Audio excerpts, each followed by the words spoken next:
And what we're seeing here is one of the products that I sell is residential single-family homes mostly. And so it's the same product for first-time home buyers as it is for investors. We find that they're good, medium-priced home is going to do well. In Austin and in several parts of the country, the prices double about every 12 to 15 years.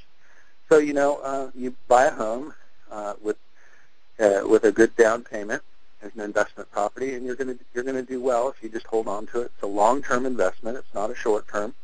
There were a lot of clubs out there that were promoting, buy it and turn it and flip it for $50,000 in 3 months. Well, that game came to a real halt real quick, especially when the mortgage money dried up. And so, fortunately, I was not one of those promoting the get rich quick. It's always been buy one home a year for 10 years and pay them off in 20, and you'll be set for retirement.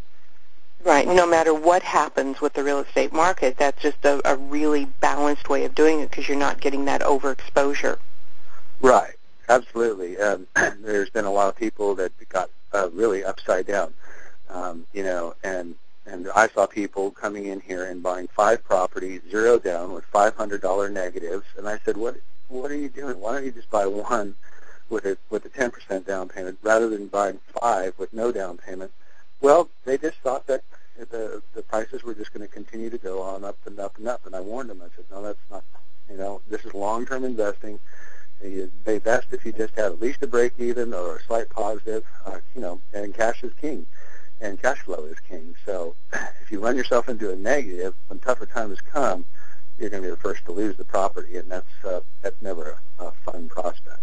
No, and then starting over after having that traction of the momentum, I guess, is really a lot more difficult the second time than it is the first time.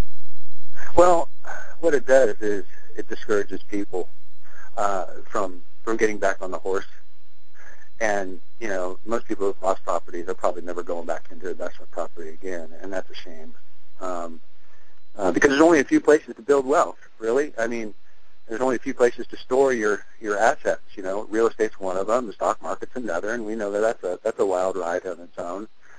You can buy commodities and gold and silver, but there's only a few places where you can really store your wealth. And real estate has so many advantages to it, being the tax advantages, being able to leverage, being able to buy it, especially in the buyer's market, below market, have the pick of the litter, so to speak. It's just it is a time to buy when nobody else is buying.